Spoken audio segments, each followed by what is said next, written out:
আসসালামু আলাইকুম এভরিওয়ান, কেমন আছেন সবাই? চায়নার গুয়াংজু শহরের বুকে অবস্থিত হাজার বছর পুরাতন একটি মসজিদ থেকে আসরের নামাজ পড়ে বের হলাম আলহামদুলিল্লাহ।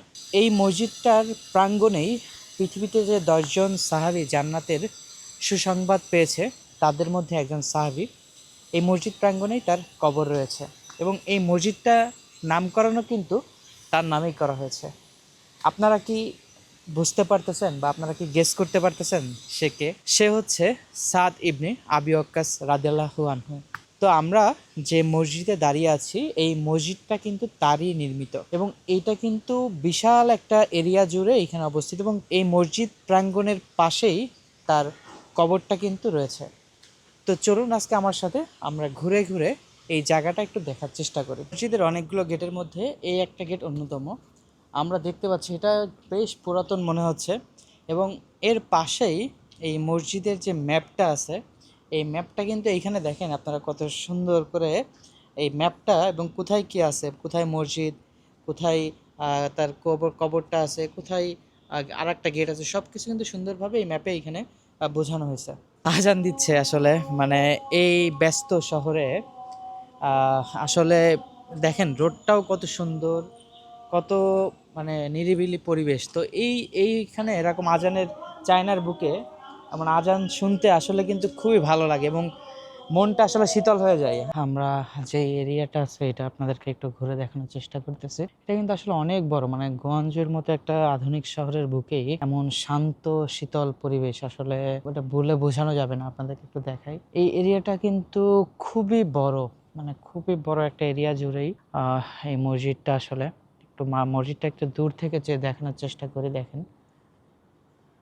তো ওনার হাত ধরেই কিন্তু যে চীনে যে মুসলমানদের যে ইসলাম প্রচার বা চীনে যে এখন প্রচুর মুসলিম আছে, এইটা কিন্তু ওনার হাত ধরেই এই চীনে ইসলামের প্রচার প্রসার হয়েছে। তো আমরা তার যে কবর আছে আমরা ওদিকে আগায় যাচ্ছি এবং দেখেন কত সুন্দর পরিবেশ এইখানে এবং এইখানকার যে ইতিহাস ঐতিহ্য এটা কিন্তু অনেক হাজার বছর পুরাতন।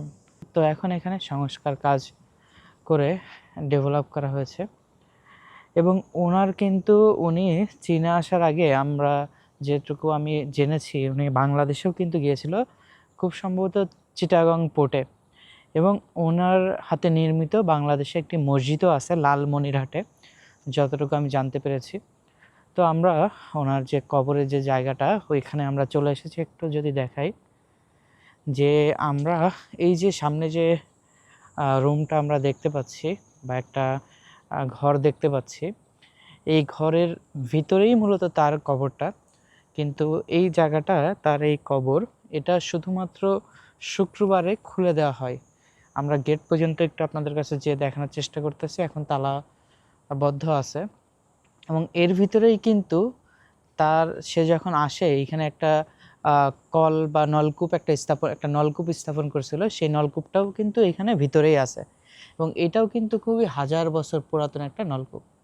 তো এটা আজকে আপনাদেরকে দেখানো সম্ভব হলো না এবং তার কবরের পাশাপাশি আরও 40টা কবর আছে। ওই সময় যারা তাকে সহযোগিতা করেছিল সাহাবী সহ আরও বেশ কয়েকজনের কবরও কিন্তু এর ভিতরেই আছে এবং পাশেই আরও বেশ কিছু কবর আছে। এই সাইডটা যদি একটু দেখাই, এখানে ওই সময়ের বা পরবর্তীতে যারা চায়নাতে যেসব চাইনিজরা বা চাইনিজ মুসলিমরা যাদের অবদান আছে চায়নাতে ইসলাম প্রচার প্রসারের, তাদের অনেকের কবরও কিন্তু এই সাইডটাতে আছে।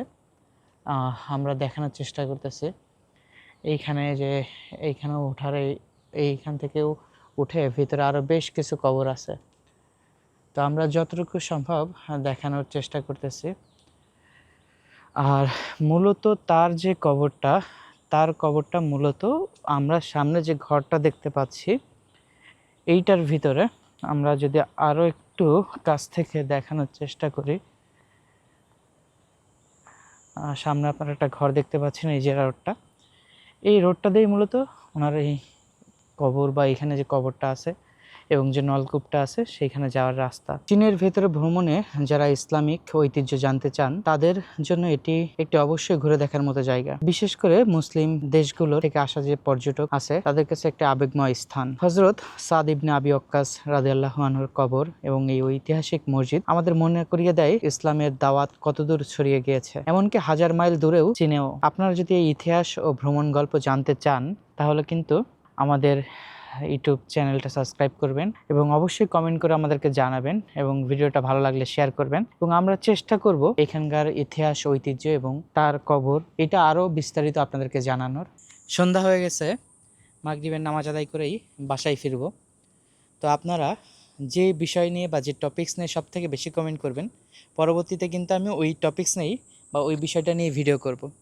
এই জন্য আপনারা কি জানতে চান এটা কিন্তু কমেন্ট করতে ভুলবেন না। আর পরবর্তীতে এইখানে সাহাবীর কবর এবং অন্যান্য যে জিনিসগুলো আছে এগুলো আপনাদেরকে আমি ভিডিও করে দেখানোর চেষ্টা করব। তো সবাই ভালো থাকবেন, আমার জন্য দোয়া করবেন। পরবর্তীতে দেখা হবে অন্য কোনো জায়গায়। ভালো থাকবেন সবাই, আল্লাহ হাফেজ।